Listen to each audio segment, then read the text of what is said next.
And now, the Morgan Thomas Show, brought to you by Black's Tire Inc. Here we go, another Wednesday night, August 21st, the last week before college football starts. Last week, full week, weekday, I guess, or before college football starts this weekend, Saturday, week 0, which is kind of weird to say week 0, right, Al? But we're excited to have you with us. If you're watching us on Facebook Live or YouTube Live, we're glad you joined us. It's going to be a great season coming up. Man, I'm just so pumped, if you can tell, that college football is back and ready. Really, it's been back for a while if you've been watching the show, but it's back. The games are about to be played. So all the predictions, all of the thoughts and the guesses and expectations out the window, we get to see what the teams will do on the field where it matters the most. And it's almost the end of August. This is crazy. We started this amazing trip back in December. And most of the show, really, if you've followed us, has been in the off season. So we really haven't done much of during the season. So this will be kind of new for us, and we hope that you enjoy being with us. But as always, I am your host, producer, Morgan Thomas, and joining me is my co-host, my friend, Big Al, Alan Adams. Welcome to the show, Al. Man, it's great to be here as always. You can feel it in your veins, can't you? I mean, it's just an amazing feeling. You're 1 week away. I cannot believe it. And a Thursday night, we get to treat ourselves early for some college football. It's a beautiful thing. I will be there in the Valley cheering on our Tigers as always. Now, where are you going to sit? Are you sitting on the home side or the visitor side? Last time I checked, I will be in the visitor side with my father-in-law, so we're going to have a good time up in the upper deck here about the 10-yard line, something like that. It's going to be a good time. Some of my best family memories have been at Clemson football games. I'm sure you guys watching can relate with that as well. Thank you so much for whoever's joining us. I'm live here in Greenville, South Carolina. If you might be wondering where Alan is at, he's over there in Anderson, South Carolina. Anderson, South Carolina. And this show, the main sponsor is Black's Tire Inc. We want to tell you a little bit about them. Family owned and operated since 1971. If you need new tires, brakes, alignments, tire repair, or just looking for a friendly professional to help answer your questions, check out Black's Tire Inc., located 1415 East Main Street, Westminster, South Carolina. Just go on past Clemson, go on past Seneca, and when you get into Westminster, you'll see them on the right. Give them a call, 864-647-9292, or check out their website. We have them on our Facebook page. Check it out. Our Facebook page is kind of where we post pictures and topics and things like that on there, and that's not video. But we also have our videos there too. So if you're not following us or liking us on Facebook, go check out our Facebook page, The Morgan Thomas Show. Should be pretty easy to figure out there. And then on YouTube, we have all of our videos in one condensed place there, just perfect for you as a library for everything we've talked about. So you can go back and check anything. If you've missed the live show or you just jump in at the very end, you can go watch it again over on YouTube, The Morgan Thomas Show as well. All you got to do is search it there too. But we're excited to have everybody that's already watching. Al, I'm looking at YouTube here. We got about 10 people on. I know it kind of takes a minute to get everybody going. But if you're in on YouTube, I can't see your name, so throw your name in on the chat, and I'll be happy to chat with you. Put any kind of questions, concerns, comments you have in the chat, because we like to talk to our fans while we go live. Alan, what you got over there on Facebook? Right now, it looks like I've got about 18 viewers over here. I'm not seeing that many names, but I see it just popped up to 19. I got Will Carter, Trey Carter, Kevron Harris. My mom is watching. Let's see, my wife is watching. Dean Cox, Evan Fields. So as usual, a lot of our regulars here with us today. So it's great of you to join us. Yes. Welcome to the show. And I got Eric O'Brien over here on YouTube and Toby Humphreys in the chat so far. Welcome to the show. Eric's over there in Hawaii. I think that's the furthest we have out of a fan base there. He's serving our country. So, Eric, thank you so much for your service for us, man. I appreciate it. Eric's also one of those guys that's on Facebook a lot, so you might see him there. Give him a shout. We got a great show for you. Kind of a few different things. It's kind of weird. I know everybody is just kind of ready for that Georgia Tech preview. Well, we don't have the Georgia Tech preview yet. That's going to come next week. Since our show is on Wednesday, we thought we'd do all things Georgia Tech next Wednesday, going into the Thursday night game. Still working on some ideas I have for the Thursday night game. Alan's going to be at the game. Your boy Morgan is over here going to be, in the producer box watching the game. So I'll be at the best seat of the house, which Alan disagrees with me, but that's my couch. Because some of us have to work the next day. I can't stay out late. I have to work the next day as well. I know that's just an excuse, and you can get on to me all you want. I should be at the game. You're right. If anybody would like to donate a ticket for me, please feel free. I'll give you my address in private message. So just let me know. But so tonight's show, we're going to talk about important things leading into this season, and what we first thought was the first topic would be Clemson Tiger players that are going to be impact players for each class. So what that means is senior, sophomore, freshman, junior. I kind of missed junior there, but we're gonna look at 2 players per class for me and for Alan, who we think are going to be the biggest impact players per their class, right? Then we've got a fun thing. This is Alan's idea. So our fun Alan idea is, since his top 5. Now I have to take a break here and say, Alan, your top 5 last week. I doubted you. You know better. Your top 5 was top 5 Death Valley moments. I should have known it was going to be a great top 5. But I doubted you. I was like, I'm not feeling that. I feel like we need something better. But we did our top 5 Death Valley moments. If you haven't seen it, it's over on YouTube as a replay. But we did that, and it's the highest viewed video on Facebook ever, doubling our Xavier Thomas preview that I did with Mark Childress that Xavier Thomas himself shared. So that Death Valley video went crazy for us. So, Alan, thank you for that topic. Oh, yeah, that's gold, Jerry. Sometimes just a little trust, but it's nice to see that you have a little humility over there. I appreciate that, too. Well, I'm giving you a little bit more rope, and you're going to have a little bit more freedom tonight. We're going to do greatest football movies of all time based on you and me, what we think. Now, if you don't agree with these movies, then get your own show, and tell us what your movie, or tell us in the comments. Let's just do that, because the show takes way too much work to do this show. You don't want to do this. But tell us in the comments what your favorite football movies of all time are. We're going to go through those. And then finally, we're going to talk about the big game of Saturday, which is Miami versus Florida. I know I hear the boos already. I hear a bunch of boos from everybody saying, we don't want to talk about Miami, Florida. Well, the games are getting ready to be played. We have to talk about them. And we got a fun question out on our Facebook page. What do you think? Who do you think is going to win based against the spread? So check it out. It's right now 7.5, I believe, that Florida is giving Miami. So check that out. But let's get started on topic number 1 and just get right into it. This is our Clemson topic of the night, I guess you could say. And Clemson impact players, like I was saying.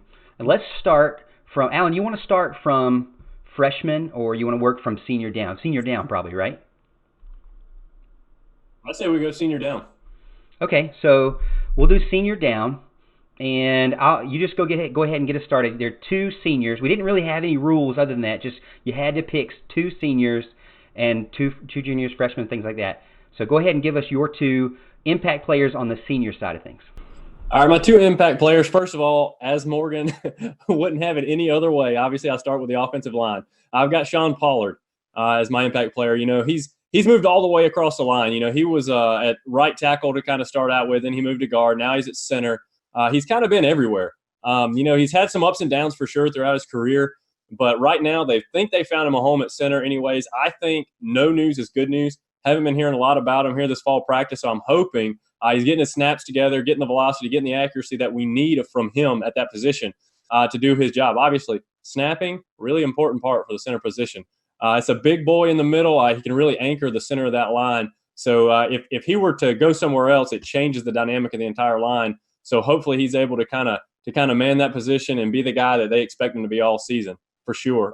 Number 2, it's another one on the interior. All right, we're going with Niles Pinckney. Everybody understands, the departure of Christian Wilkins and Dexter Lawrence. The questions are on the DT. Okay, everybody's wondering about the DTs and the DEs. Okay, everybody's wondering about the line. We lost everybody across the line. Okay, Niles Pinckney is the only one that comes back with any kind of real experience at defensive tackle. All right, so we're going to be relying on a lot of youth there, a lot of inexperience. But Pinckney has the ability. Okay, we've seen some of the ability that he's shown, and I think Jordan Williams as well is going to be a good force there. And heck, even Tyler Davis, Xavier Kelly, you can go all the way down the list. But Niles is where it starts. Okay, because he's had the most experience. He's a very talented guy. We're really going to rely on him, especially early in the season, to kind of set the tone and stuff the run. I like those so far. Every time we do these lists, we're always so different. even though it's the same team, which is amazing. I love it every single time we do it. So for me, the two seniors that really, if you like I said, if you watch the show, if you've read any articles from TigerNet, listened to anything on WCCP, you have seen that it's all about DeAndre Overton and Chad Smith. So I picked DeAndre Overton, Chad Smith. Overton because he's going to be playing that slot position, which is not a typical slot position for a big guy like himself, something he's going to have to get used to. But really, what's going to be even more interesting is the opposing defense is getting used to someone who's not Hunter Renfrow, someone who's not Amari Rodgers, like short and shifty and kind of can squeak out of things and settle into the zone. This is going to be a guy that he can settle into the zone, but somebody who can go deep and get jump offs. And you don't normally have to worry about that from a slot position, but on Clemson's side of things, they have so many wide receivers to pick from. It's just made sense to have him there, and it was even better for me because he was one of those guys that mentioned recently that he had thought about transferring. This is a guy who came in. He was highly recruited by a lot of different big time schools, and kind of got overshadowed pretty quick. When you're at an elite team, you only have a year really. You might even only have a summer to try to prove yourself. So you have to get in there and get in there quick. Look at Sheridan Jones. I know people are talking about it in the chat already. Sheridan Jones. Look at him. This is a guy got in there, got in quick, because guess what? You let 2 summers go by, your name's not being mentioned. It might be over on an elite team like Clemson.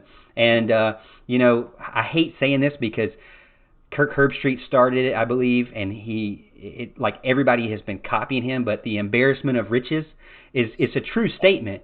But man, everybody on ESPN copies that. It's like they say it 15 times every game. Embarrassment of riches over here. I mean, I'm not going to complain because I know I've been a Clemson fan for a long time, and I know what it's like to not have that.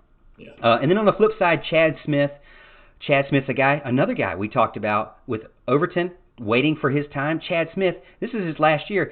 Man, he's like a graduate. He has been waiting this whole time behind elite linebackers to get his shot. This guy was rated 6.0 over on Rivals, was right under a 5-star. He has some great film, but that's about it. I mean, he's got a lot of film from special teams, but not a lot of film as a linebacker starting at all. No. You're talking about somebody who's got under 200 snaps last year, now going to be thrust into the limelight there and going to be probably getting like 700 snaps now, maybe less, but maybe more, who knows. But he's going to get more than double his amount of snap counts now going into his final season of eligibility, which is interesting. But if you look at some of the discussions from camp, they're all very confident with him. He's leaned down, 235, ready to get around. When you're on the weak side, you have to be able to catch up to some of those plays, because a lot of times they'll run to the strong side and you're not going to be on that side. So you got to be able to catch up, find where your man is, blitz when you need it, come up behind the running back sometimes. So you're kind of trailing the play to make sure it doesn't squeak past and they do any change of direction or anything. But so I'm excited for Overton and Smith. Let us know in the comments what you think, who you're most excited about as a senior. So we're just talking about seniors right now. But Alan, now that we've talked about seniors, I know everybody's ready to talk about the juniors because there's a bunch of really good ones. What was your 2 juniors that you picked to have an impact this year? The juniors, I started with Travis Etienne. Okay, breaking news: Travis Etienne is good at running the ball. Okay, he's fresh off a huge sophomore year. He looks to be in the conversation for a possible Heisman campaign this year. We laid out like a few shows ago why that may not happen, the kind of challenges he faces in that role, but he should still be in the conversation, no doubt. Bottom line, he needs to continue to improve his pass blocking and learn how to catch the ball in the backfield. That's something he really struggles with, and I've heard that he's working on a lot here at this camp because the running part isn't an issue. He can run, anywhere. He can go through the line. He hits the hole really, really hard. He can get to the outside and breakaway speed. It's amazing. He's a great running back and an awesome asset to have for sure. So Travis Etienne, if you don't have him on your juniors list, you need him on your list. My second junior I have, Isaiah Simmons. All right. Isaiah Simmons, I'm looking for him to have a contract year, okay? A lot of people think he's headed for the NFL after this year. He's got elite size and elite speed, athleticism at the Sam linebacker position. He's just going to kind of be a do-it-all for Clemson this year. You'll probably see him rushing the passer. You'll see him, hammering people in the run and even covering the pass. It's going to be great. all that size, that speed, 6'4", 2, whatever he's playing at now. I don't even know what he's playing at, 225, 230, something like that, 235. NFL is going to notice that, okay? He's going to hear his name on draft day. He's probably going to hear it really early. And the better he plays, the higher up he goes. So I'm looking for him to have an absolutely explosive year for Clemson and lead us to big things as usual. And another one of those guys that nobody really talks about, he just never gets in trouble. He's just a good guy, been here, came back, and is toughing it out, staying with Tanner Muse. I know Tanner and him are like really good friends. It's interesting. I did not put Isaiah Simmons. But the funny thing is I did put Travis Etienne for the same reason that I should have put Isaiah Simmons. But I think you're right when it comes to juniors. My two juniors are Travis Etienne and James Skalski. I think if those two guys do well, you got the captain on the defense and the center. You've got the running back that's a Heisman candidate right now. Those two guys have to perform well, have to stay healthy. And like you said, Travis Etienne, on the other hand, is really pushing towards increasing his draft stock as much as he can, just like Isaiah Simmons. So my reason for picking Travis Etienne was that this is his contract year as well. He's got to really show out. All that we're hearing from camp is that, man, he is stronger, he's faster, he's bigger, he's ready. They've been hitting the weight room. They've been getting into that transformation to that final stage. Just remember how Deshaun Watson was from freshman to junior, and now if you look back at film from Travis Etienne, it's kind of like progression, growing, getting bigger, maturation process, as they say. You look at Lynn J. Dixon, we're going to see that too next year. We look at him, and you go back and look, he came in like 140 soaking wet. I wonder what he's going to look at as a junior. Same thing with a guy we'll talk about later, but Dabo Swinney even mentioned Joe Ngata. Joe Ngata as a freshman is awesome, but just imagine Joe Ngata as a junior, right? Same thing with Travis Etienne. Now we're getting to benefit from his hard work and dedication to being the best at his craft. It's going to be amazing to see. I can't wait to see what Travis Etienne does. I hope that he gives a hard run at the Heisman Trophy, but I know that this team is built on team goals and not individual goals, so don't beat me up about it. But I would like to have the one trophy we don't have.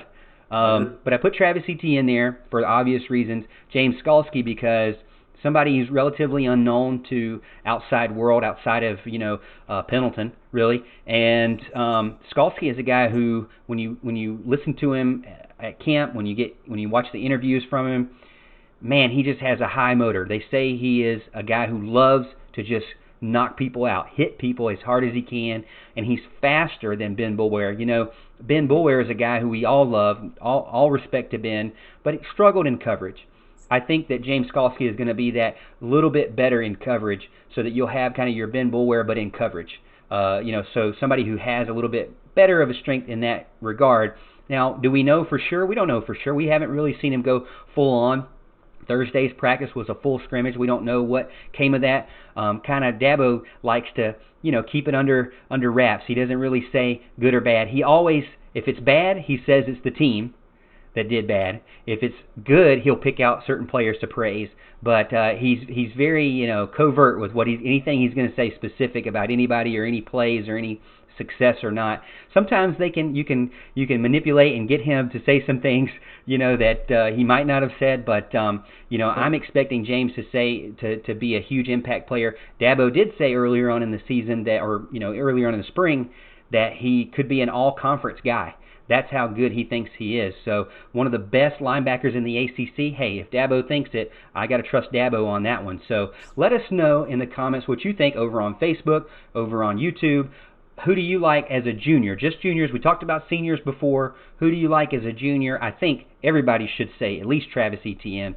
But Alan, let's run over to sophomores. Sophomores, I think there's another guy I think everybody's going to say too. But sophomores, what are your two? All right, so for sophomores, obviously, I'm irritated that I even had to put Trevor Lawrence on this list. But, of course, Trevor Lawrence is on this list. I mean, he's the best player on the field, not only in Death Valley, but in all of college football. In my opinion, obviously, I'm a Clemson Tiger fan, a little bit biased. I try to be a realist at the same time. But he's an excellent player. He can do it all. He's got the arm strength. Everybody knows it. He can throw on the run. He can throw all the way across the field and make those throws that are impossible for most QBs. He's a better runner than people give him credit for. He's a smart player. You've got to have him on this list. If you don't, your list is invalid. Okay, plain and simple. In my second one, it's me again. I have Jackson Carman. Okay, I have the offensive line on here. Look, if Trevor is your most important piece of the puzzle to the whole season, which I think we would all agree he is, wouldn't you want him protected by somebody? All right, Jackson Carman has obviously done everything that the coaches have asked him to do so far. He's kept his weight down. I think he's at about 335 right now, which I think is one of their goal weights for him. So he's a very slim 335, I'm sure. I'm sure he can carry that really well. He's be able to move his feet well and protect Trevor's blind side. I think it's going to be really good for Clemson to have him, kind of really grab hold and take hold and keep that left tackle position that's vacated by Mitch Hyatt, who obviously did an incredible job for the Tigers as a 4-year starter. But Jackson Carman, huge piece of the puzzle. If he were to have to be switched out with somebody else, it kind of affects the whole line unless Jordan McFadden is now the backup at left tackle. Otherwise, you're moving Tremaine Ankrum over, and then you maybe move Pollard out to right tackle, and now you've got somebody else at center. It just shuffles the whole line. So I think him staying at left tackle is incredibly important for this team. Yeah, you give the offensive line the love that I seem to miss and stuff like that. But Jackson Carman is a guy who's really showed up for fall camp, dropped the weight like you said, and is just ready to go. I'm excited for him. I was noticing that T. Higgins was being interviewed in one of the last interviews that they had at fall camp, and in the back, if you just really look, you can see Jackson just digging in on that elliptical. Obviously, he's put in the work, and I look forward to seeing him be successful. The good thing about the offensive line, though, Al, is Dabo Swinney has come out and made it clear he's got 10 guys that he can really trust to put in when he needs to. How many years have you ever heard that from a Clemson offensive line? Usually it's that one guy, and then everybody else is kind of like, let's hope they don't fall over every snap, right? But now it's like, man, we got 10 guys that can just rotate, boom, boom. And that's what's great about this long season is to be able to rotate guys. Clemson does it the best. Man, that offensive line should stay healthy and keep that energy up because of that rotation, right? So you said sophomores. I'm going to tell you my 2 sophomores. That's Trevor Lawrence. You have to put Trevor Lawrence. I don't think, just like we said with Travis Etienne and the juniors, you have to put Trevor Lawrence. Let us know in the comments what you think. Who are you most excited about for juniors, seniors, sophomores, and we'll get freshmen after this. But sophomores, Trevor Lawrence is a guy I'm really looking to see. I don't think he's going to have that sophomore slump. I think he's going to have a good chance to push for that Heisman. He's a number 1 contender for that Heisman Trophy. He's got the best odds so far ahead of Tua. So I'm looking forward to that. I would love to see him win the Heisman. I've said it in the past. He's not going to beat Deshaun Watson in my heart unless he wins 3 championships and a Heisman. And he's got to do that for me. So he's already got 1. He'll get the championship, the Heisman this year. I need another championship his last year, and then we'll be good. Kiss babies, sign signatures, all these things. He'll run for president. I'll vote for him. But right now, my heart is with Deshaun Watson, and it's going to stay there until Trevor proves me that he deserves that spot. So Trevor Lawrence it is for me. If anybody doesn't put Trevor Lawrence as their impact player as a sophomore, I don't know who you. I think you're probably just trying to pick other people other than him. But of course he's going to be that guy. Next is Xavier Thomas for me. I was surprised you didn't put Xavier Thomas because this is kind of the year we're going to see him, and coaches have said a lot of great things about him. Obviously, we love watching him just annihilate people last year, but the one key concern that all the coaches are saying is how can he transition to more than just outside blitzer, right? The go to the outside move that he constantly does so well. Don't get me wrong. I'm not saying he's doing this bad. All I'm saying is that they did mention that they would like to see him increase his abilities of working on the inside. Also like to see him do some other things and learn how to move the play towards other players so other players can make plays. Because sometimes when you're on that defensive line, it's not good just to blow past your guy to the outside. Sometimes it's good to kind of stay home. Cleveland Farrell did it so well. Right. Just sometimes not blitzing. Sometimes realizing, hey, this is a different play. Hey, this is a screen. Hey, this is something that I need to push towards Christian or Dexter. Something that is more of a team-oriented style than just ears back blitz. Yeah. And so I think the defensive coaches are saying, hey, that's what we want to see out of him. I don't have any reason to doubt that, but we want to see it on the field for sure. I'm excited to see it for Xavier Thomas. So I have Trevor Lawrence, Xavier Thomas. You had Trevor Lawrence and Jackson Carman. going into kind of our last class, that's the freshman class. This is an exciting freshman class. We've talked about them all off season now. There's not one guy that we're not excited about. This is a great recruiting class. The guys that came in early look good. The guys that came in during the summer look great as well. Who do you got as your 2 freshman impact players for this year? People that definitely not going to get redshirted and are going to show up and show out early on this season. Well, first of all, like we've been doing with the other classes, I have the obvious, Joseph Ngata. This guy wasn't a secret when he was being recruited, 5-star from California. He certainly isn't a secret anymore. I mean, you hear the coaches gush over this guy every single practice. I mean, he's always making some kind of crazy catch. He's physically advanced. He's fast. He can catch in traffic, high point the ball. He can do whatever, okay? He can take the top off. It's incredible. So I think he's poised to make some pretty big plays in the passing game this year, even with the crowded receiving corps, when you have the likes of Higgins and Ross there as well. This guy's going to make a name for himself in a hurry, hopefully as soon as the Georgia Tech game. But I really look forward to watching him all the Saturdays this year, because I think this kid is going to be absolutely incredible. Has a chance to be one of the best we've ever had come through Clemson, maybe the best, which is saying something, because like I said, we've had a ton of receivers come through here, not just Higgins and Ross, but the past with Hopkins and Watkins and all those guys. It's absolutely incredible. Tyler Davis is my number 2. Tyler Davis, you hear a lot of talk about him as well. You know how important it is to me to, be able to stuff the run. That is a very important thing for the Clemson defense over the past several years. Being able to stuff the run. Nobody has been able to run on us worth anything, and it's because we have some gigantic guys in the middle. Christian Wilkins, Dexter Lawrence, those guys like we talked about before. Tyler Davis, technically sound, but a freshman. He's going to come in and he's going to play. He's going to play a lot. As a matter of fact, from some of the rumblings you hear, from camp, there's a good chance that this guy is pushed into a starting role maybe sooner than people might think. From the kind of vibes that I've picked up, Pinckney is almost back, but he even admits he's not quite 100%. Jordan Williams the same way. If they're not careful, Tyler Davis is going to be pushing them for a starting role early. Well, Dabo even mentioned it in his last interview that I watched. I think it was Monday night or Tuesday night. He was saying, one of the media guys asked him, what's the tightest race you have right now, the tightest most contested position you have right now? He said, by far, the defensive line. He feels like there's 4 or 5 guys that are still scrapping, still fighting. It's not for sure Niles' job or Jordan's job. It is still a fight. Kelly's in there. Davis is in there. You obviously got Foster and Rudolph and Thomas and a lot of guys in there. Upshaw, a lot of guys in there have been talked about that could contribute and contribute early. And it's exciting to see. This is kind of the point where, like Dabo said, we got to watch them in the game. We can only teach them so much. They burned them out 17 days straight in the fall camp. Gave them 36 hours off after fall camp. Went right into this week studying specifically for Georgia Tech, which we're going to get into next week. We're going to do our whole thing on Georgia Tech. But now it's time to study for Georgia Tech, get ready, and then play the game. You can only do so much on the practice field. You can only do so much in Clemson. You got to get there and get actually in Death Valley and play that game. I'm excited for it. I know you guys are, because it's a night game starting off Thursday night. Going to be great. College game day is going to be there, kind of like a mini game day. It's going to be exciting. A lot of people agreeing with you, Al. Joe Ngata, Tyler Davis, love Ngata. Hey, some other things in there. Just everybody just jumping in now. So our marketing ploy worked. We got 25 over here on YouTube. And let me tell you my 2 freshmen. To me, again, I'm cheating off of Alan's page here. And Nick Cullen, I wanted to say something about Nick. You called me out last week about cheating off of Alan. I didn't appreciate that, Nick.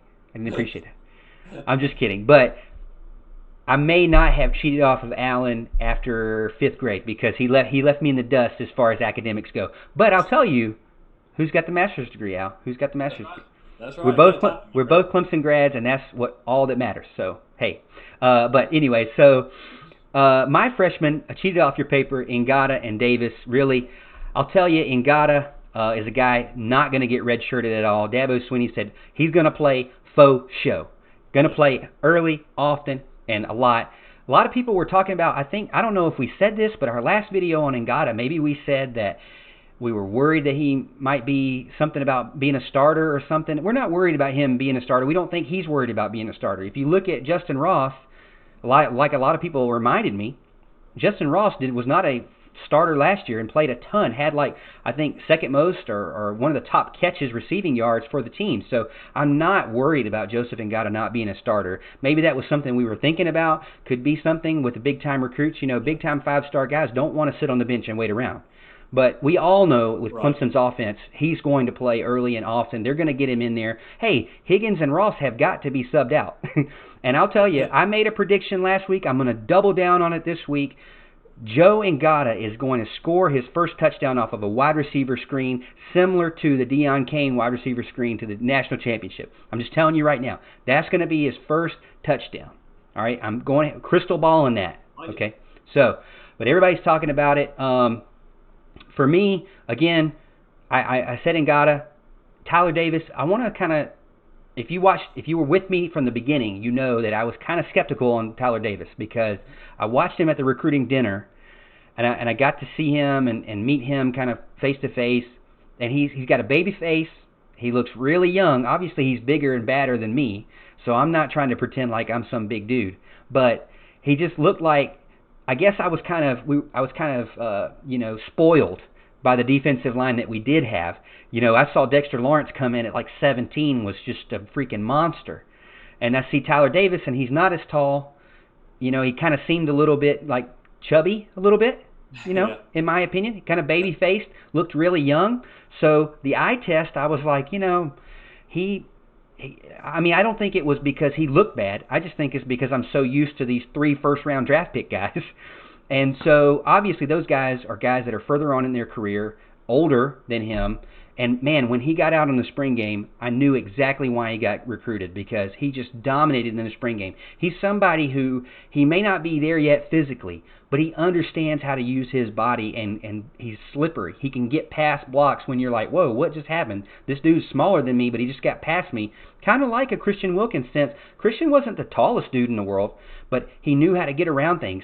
And so I'm excited for Tyler Davis. On the flip side, talking about Christian Wilkins, it's so weird to see that dude in a Dolphins jersey wearing, 97? I'm like, what? Teal and orange with 97? I need orange and 42. At least Hunter Renfrow got me the 13, and it's silver and black. But, man, seeing these players with different numbers and different colors is just – I'm still going through, separation anxiety with these guys. I'm going through a little bit of grief right now, shock, not seeing these guys that I love so much for so many years. Got a lot of people in the chat talking about it. Got a lot of people, I'm sure, over on Facebook. Yep. Let's do our honorable mentions and wrap it up. I'll tell you my 2 honorable mentions right now. Jake Venables, I've said it a million times. Daddy's boy, been reading the playbook since he was 3 years old. And I went ahead and gave you my honorable mention of an offensive lineman because I had skipped them all. I'm going to give you Sean Pollard, a guy you mentioned earlier. Sean Pollard's a guy was able to move from guard to center. It's going to be huge for Clemson because it was a need. Gage Cervenka was able to move too, and it kind of filled that hole of that center, and it's great to have a really good veteran guy right there in the middle of your offensive line. So those were my 2 honorable mentions. Honorable mention for me, I have A.J. Terrell and Darion Kendrick. A.J. Terrell, is obviously going to be a starter at corner. Kendrick the same. They rave about their athleticism, especially Kendrick, coming over from the other side of the ball. So I really think those 2 are going to do big things there at corner. That is one of the positions I'm least worried about is our defensive backs, cornerbacks and safeties as well. I think we're going to be really good in that department for the most part. I think we have some depth there, and I think we're going to be awesome. But, that's just kind of the way it goes. You start recruiting 5-stars, that's what happens. You have an awesome defense. It is what it is. So let's get into halftime. It's 9:16, Morgan. I don't want to be the guy trying to reel you in, but it's 9:16 and we haven't even got to halftime yet. Reel me in, Big Al. That's what you're here for. Okay, but you had a 5-minute period where the speed went down, but okay, it's time to get back on track here. I recorded it. It was actually 7 minutes, sir. I want my 2 minutes back. Oh, excuse me. This is why I told you this topic should lead us to halftime, because I knew we were going to be on it for quite a while.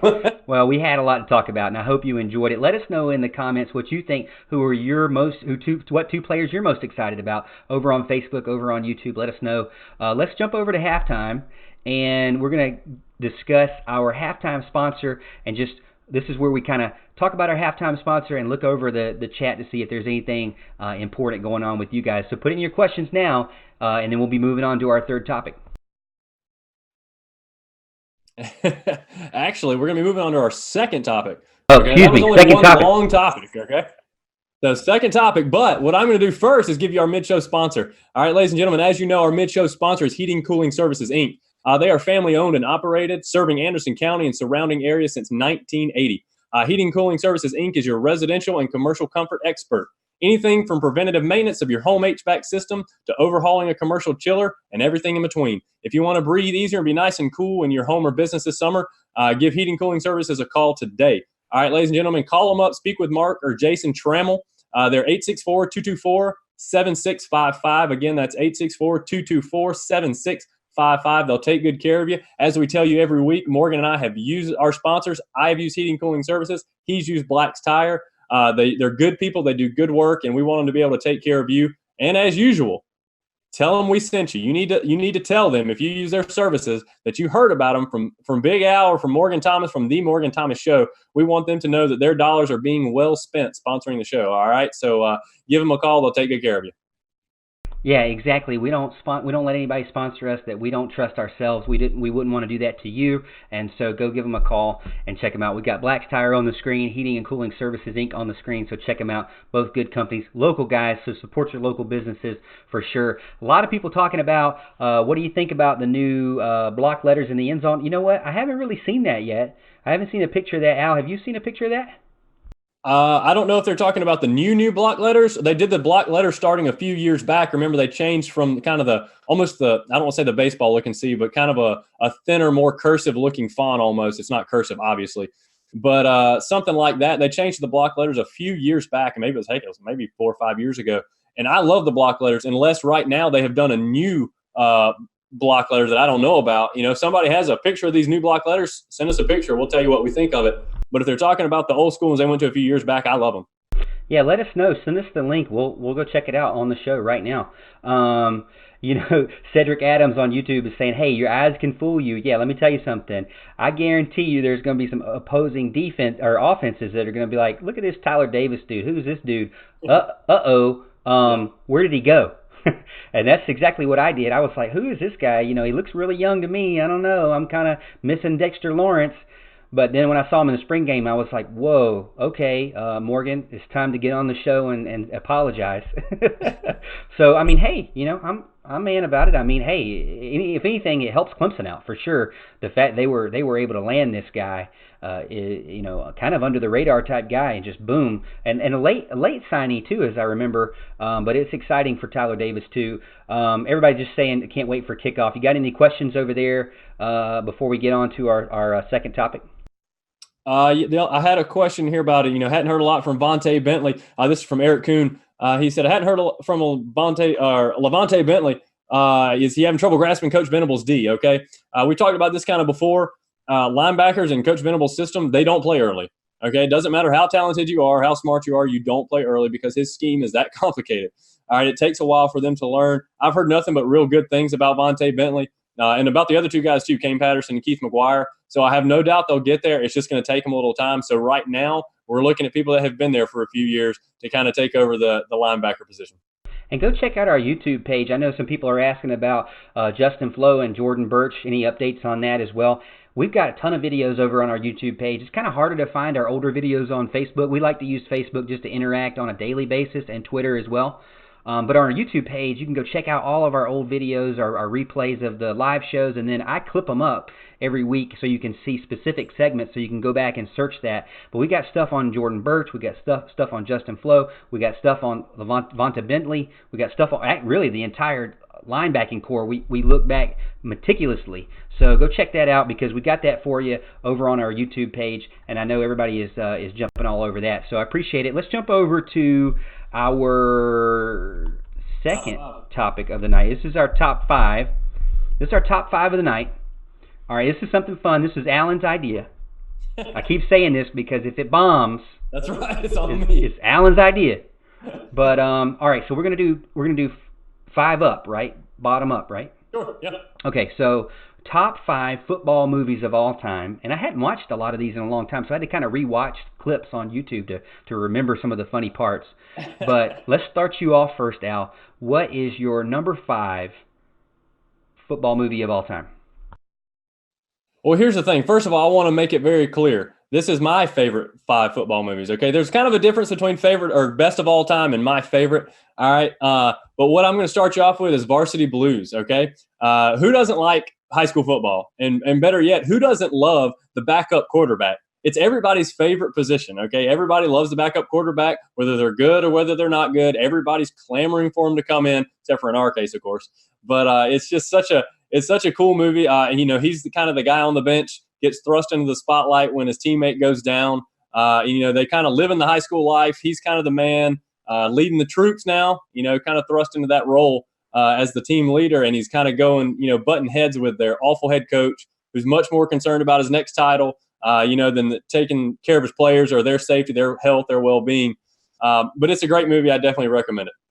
And who doesn't love ice cream sundaes? I'm not going there. So for me, my number 5 is Any Given Sunday. I don't know if I'd watch this again, but I feel like that it was kind of like a behind the scenes, a little bit extreme. It was one of those fun movies where, it kind of showed you kind of like that explicit life of an NFL player, I guess, to the max. It had a couple of good scenes in there from Al Pacino where he was in the locker room just riling up the group. A little bit more on the serious side too, but I got to put I got to put a movie on my list that has a song in it that I remember to this day. My name is Willie Beeman.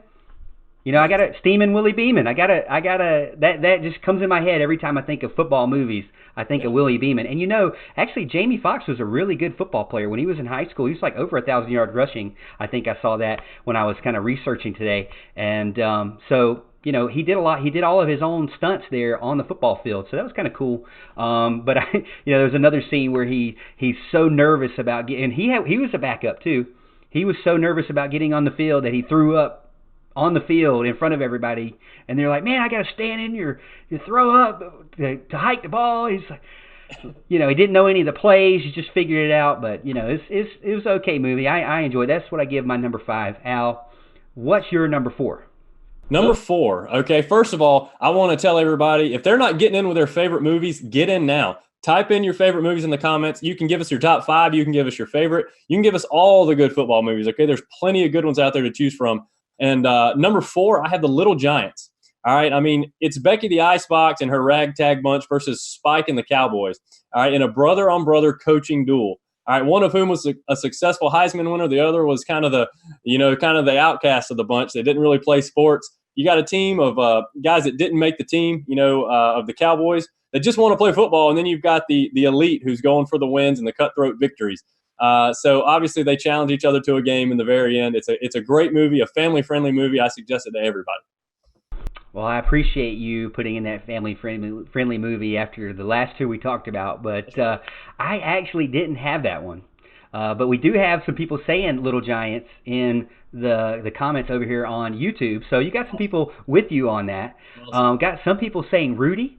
Some people saying one that I'm about to tell you about. Marty Bruce just put Facing the Giants. So he likes that one. That's a good one too. But mine is one that somebody's already mentioned. But who doesn't love their mama? And there's one guy that loved to play football, but also loved his mama very much. And he wants you to know that. And that's The Waterboy. And so I love that movie. I watched it many times. And just rewatching it, the only reason why I wouldn't put Waterboy higher is because the Mud Dogs actually beat Clemson in the movie. If you remember that, it's kind of real quick. There's a newspaper that comes up and it says Mud Dogs beat Clemson, and I was like, man, why you gotta put Clemson on there? But overall, the movie was great, and I enjoyed it. You got to have an Adam Sandler movie in here, so I put The Waterboy as number 4 for me. All right. Well, I actually have my number 3 as The Replacements. All right. I feel like, with how big this whole Keanu Reeves thing is getting, that having him at 3 is shameful. I mean, he should be at the number 1 of every list. But here we are. There's just simply better movies out there. It's a great movie. It's a group of, has-beens or never-wases that have to come together while the divas in the NFL are on strike. So they hire their replacement players as they try to march toward the playoffs. Plenty of funny moments in this movie. It was one of my favorites growing up. I know Chris and I used to watch it all the time. We used to love this one. So it was number 3 for me. And like I said, there's better football movies, which is hard to believe because that's one of my all-time favorites. Yeah, that one's good. And so I'm going to go ahead and say mine as so I said Waterboy was number 4. I actually put number 3, The Replacements. Like you said, Keanu Reeves. I'm cheating off your paper again, but Keanu Reeves, Shane Falco, and the reason I like that one too because it was so believable. You know, the NFL. I mean, you know, it's comedy obviously, but the NFL players and the referees and the cheerleaders all go on strike, and everybody has to be replaced. And Little C is saying the same thing. He loves The Replacements, so shout out to Little C there. But you know, everybody goes on strike, so they had to replace the referees, they had to replace the players, they had to replace the cheerleaders. Obviously, you get the love story between the head cheerleader and the quarterback there. But there was a scene where Keanu comes to the stadium and the real players are picketing and protesting, and he's got this like beat up like boat truck, you know, like a Toyota Tacoma. You remember my Tacoma that I had was like 100 pounds of a truck. It was like the smallest truck you could buy in the market. Remember that? Oh yeah. And so he gets in there, and those guys say, "You know what? You're in my parking spot." He's like, "I'm not in your parking spot, man."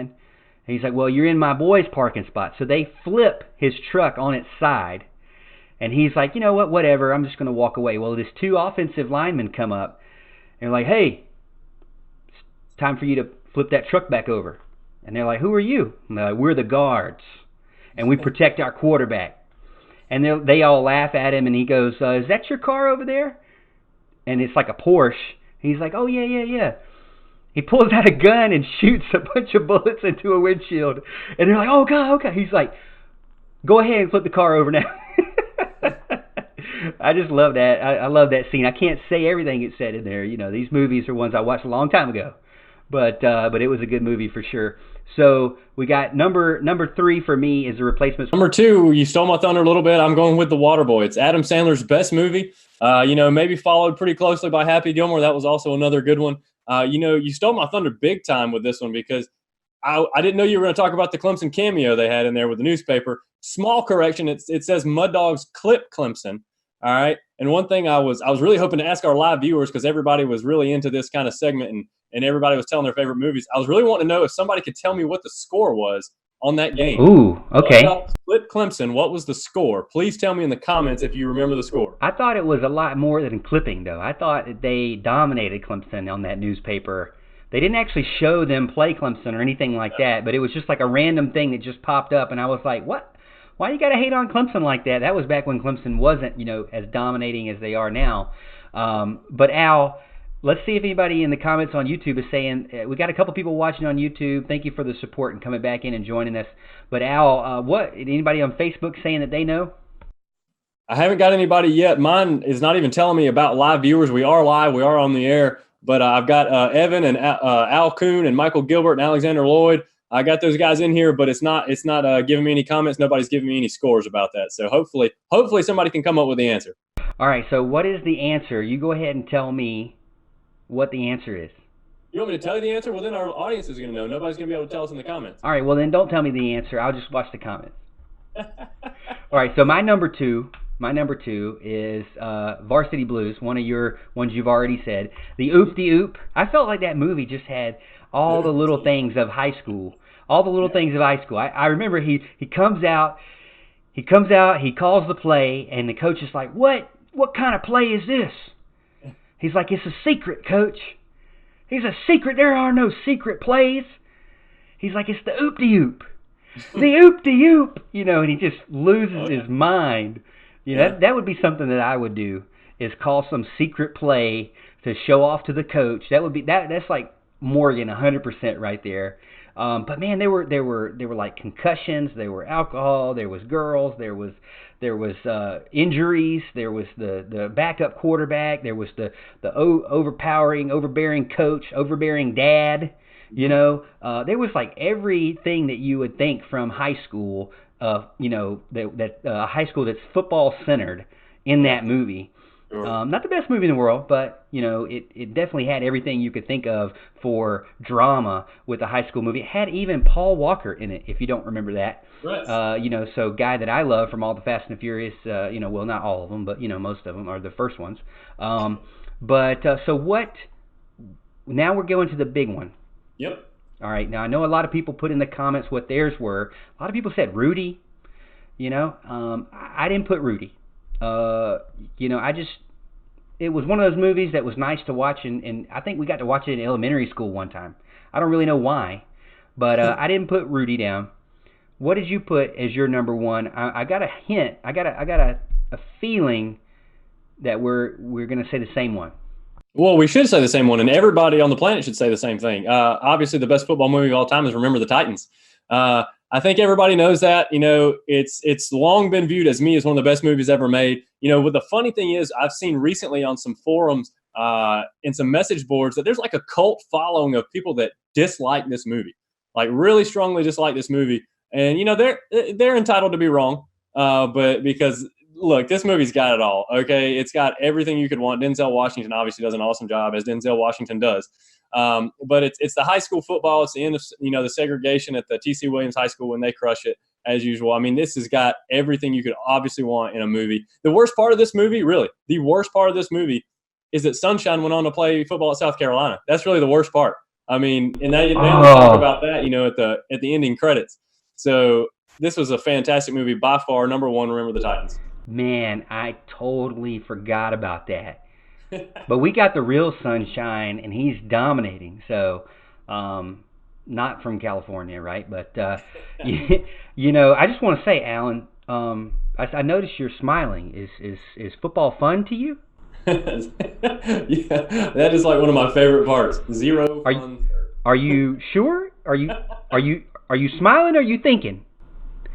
Well, and I remember another good moment, Al. Another good moment, and I guess you guys are thinking this. It was my number one too. Remember the Titans.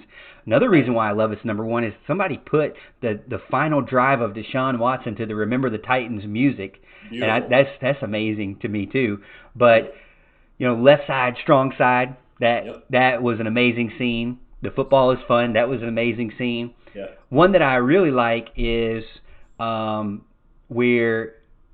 I think I might be butchering their names, but Garnier, I think, and another guy come up. Bertier. Yeah, I don't know why I'm thinking Garnier. Bertier and the other guy, and they come up, right? They come up to coach. They're about to go to fall camp or something like that. They're about to go to camp, get on the buses. Yeah. And he's like, Coach, I want to let you know, your boys can play on offense and special teams, but we got defense covered. Yeah. And we're gonna take all defense. Y'all can have half and half of the other side, but we got defense covered over here. Yep. And he goes, Denzel goes like, "Where's your mama? Is your mama here?" Well, first he calls him Dean Martin and Jerry Lewis, right? He jokes at him, right? And then he says, "Where's your mama?" And he points at his mama. He says, "Take a good look at your mama, 'cause once you get on the bus, you ain't got no mama anymore." He said, all you got is your brothers on the team, and you got your daddy. Yep. And he gives a long pause, and he goes, "And you know who your daddy is, right?" "You know who your daddy is, don't you?" And he was, "Go ahead and say it." Oh, man. But you know what? That's another movie that proves that football is able to be, it's such a cultural thing, but it's able to bring people together as a family. Clemson talks about the family of Clemson Tigers and the football team being a family no matter what your background is, no matter what you look like on the outside. And that was a movie that was great about that. During segregation and stuff like that, two sides that didn't like each other for reasons, that we can't really go into, but glad that's I feel like, we're not there yet, but we're moved on from that. But it was great to see that movie where the two sides come together, find a common bond, start, and it's all centered around football. So that's exciting for me. That's my number one. That's Alan's number one. Give us your number one, your number two, number 3, 4, 5 in the comments over on YouTube, Facebook. YouTube's kind of down. We were at 30 people over on YouTube, and now we're dropped down. I apologize for that. We had some dropouts here. I'm sure we got some dropouts on Facebook, but we're going to finish through and get on into our fourth topic and wrap it up. If you missed anything, or if you came in and it was, bugging out, whatever, we got it all recorded. No worries here. So we'll get it to you as a replay over on our YouTube page, over on our Facebook page. But let's jump over to our topic number 3, our final topic, which is the big game coming up this weekend. We wanted to give it some due. I know everybody's like, oh, this isn't Clemson. So we're not talking about Clemson. We talked about movies. We talked about Clemson at the beginning. We'll get you that replay as well if you missed it.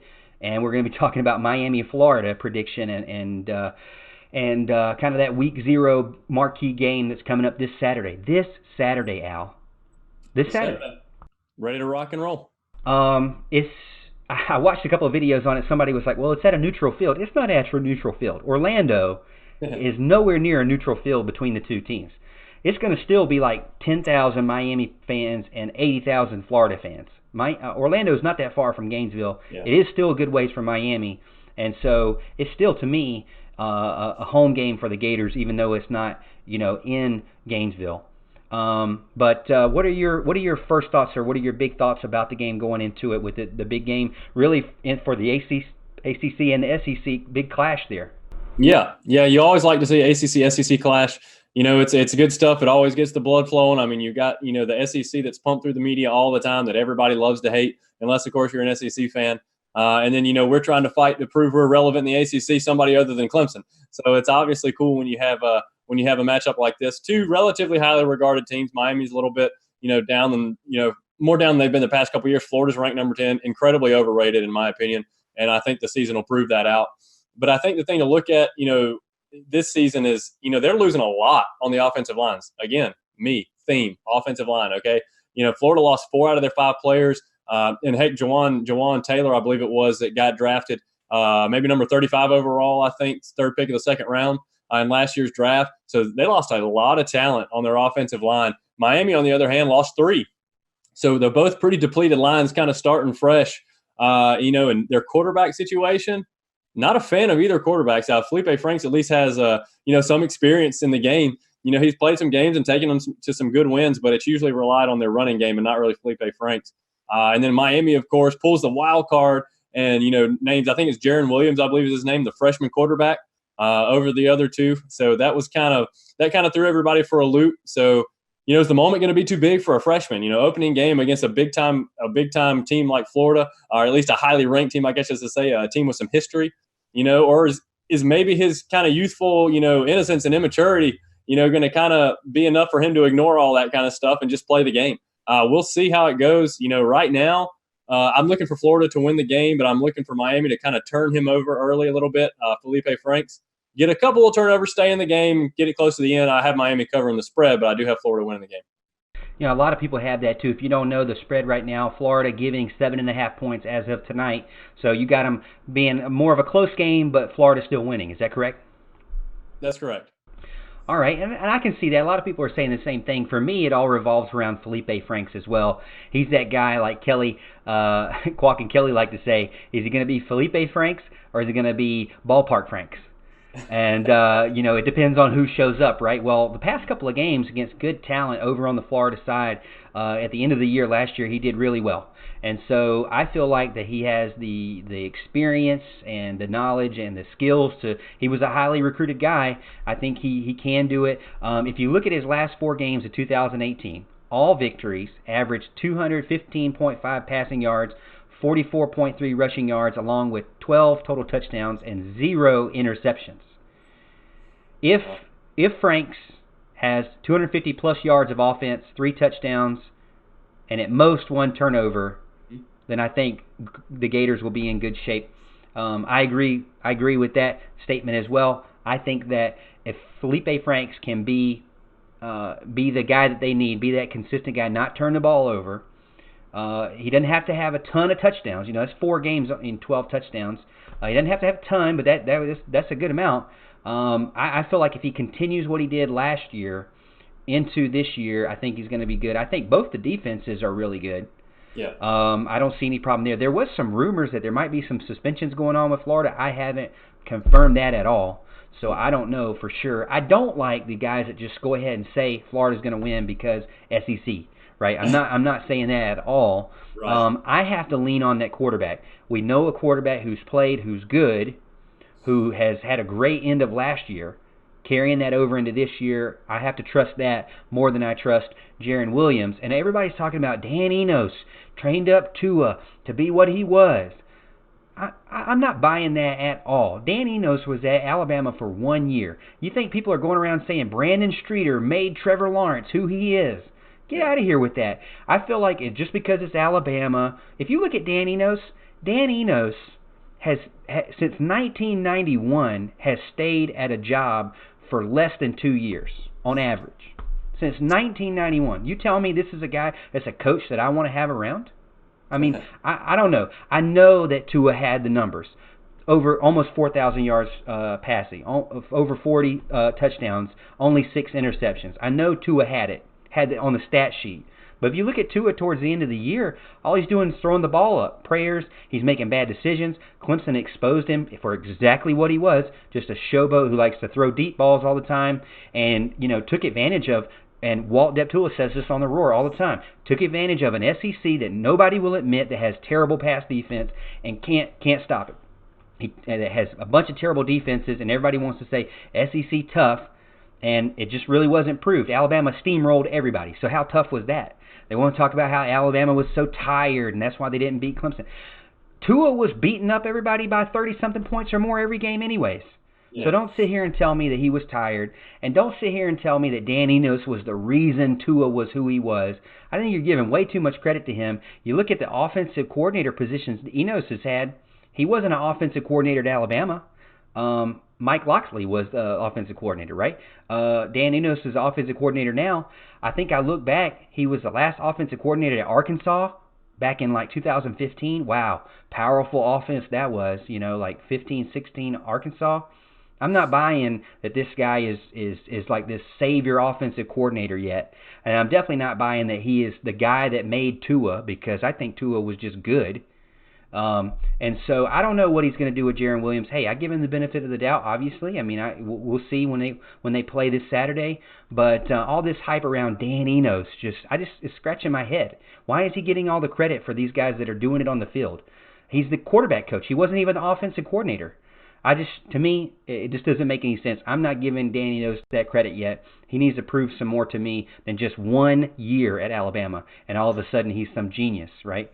But I think both teams are going to have a good matchup. I think it's going to be in the under. I don't remember what the under was offhand, but I didn't write it down. But I think it's going to be a lower scoring game. I know that if you look at Miami last year, now they're going to be different this year, but they were kind of a slow playing team. Running out the clock before they hike every time, and I don't know if they're going to continue that or they're going to be more up-paced, up-tempo, right? But I look for Florida to win because I rely on defensive line. They both have good defensive lines. And then I rely on the quarterback play. Based on history, you have to go with Felipe Franks. So I'm taking Florida actually with given the 7.5. So I'm thinking Florida's going to win by more than 7.5. I'm not big on the spread. I'm new to this, so you have to bear with me. But I'm taking that. So I'm thinking, obviously 7.5. They have to win more than 7.5. So I'm thinking they're going to win more than 8. I know you think it's going to be a closer game, so we'll see how it plays out. The great thing, though, is that we don't have to wait any more weeks. That's right. Because it's here. It's here. Just a few days from now, they are going to actually play. So you can stop listening to us and go actually watch them, and we'll see. We'll recap. We'll talk about, was our prediction correct or not. Let us know in Facebook and YouTube what you think your predictions are. John Bates just jumped in and said Miami 17, Florida 13. Ooh, it's an interesting one there. Alan, you got anything over on Facebook? No, we got a couple watching with us still. I got like 7 watchers. Philip Stedman, Mark Childress joined us. But let's see. I'm not having any comments show up or anything like that. I think we lost a lot of people with a couple breakdowns, but that's all right. Hey, you know what? We'll pick up and carry on going into the next week. Got some big news coming up next week. Some exciting things going on with the show. not just with Clemson playing football on Thursday. And might be trying to do some new things on my end too. So we'll see how it goes. But Alan's going to be at the game. So if you see a guy with an orange hat and an orange shirt, and he looks like Alan, it probably is Alan.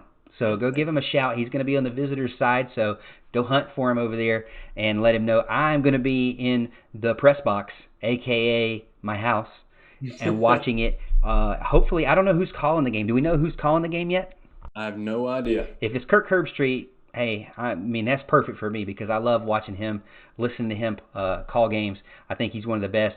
I know my grandmother used to do, she would turn it down and listen to the radio. I know a lot of people still like to do that, listen to Don Munson over on WCCP. And, so however you watch it, however you enjoy the Clemson Tigers, whether you're in the stadium or not, we hope you have a good time Thursday and watch Clemson maybe beat them by 40-something points. That's my hope.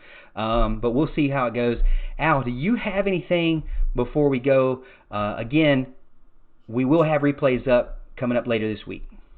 Yeah, I just want to tell everybody to check out the replays. Obviously, there was a lot of good content in the show. It was a shame we had some technical difficulties there. Morgan forgot to pay his bill on the internet, but that's no big deal. We'll forgive him for that. The only other thing I want to tell everybody is don't be like Morgan. Go to the game, okay? Wear your orange. Go to the game. Don't sit at the house, all right, and be a fuddy-dud on the couch. All right, we don't want you to do that. We want you there in the Valley roaring with everybody else at game day, Georgia Tech, opening on a Thursday night. All right, we want everybody to kill it in Death Valley on Thursday. So join me, all right, Big Al, at the game. And say hi if you see me. I'd love to talk to you. I'd love to speak to any of you that watch our show. But we appreciate you joining us and hanging in there with us tonight.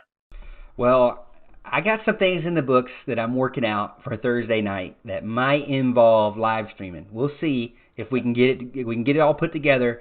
I've been excited about this. Maybe I will be live streaming the Georgia Tech game. Not obviously I can't stream the Georgia Tech game.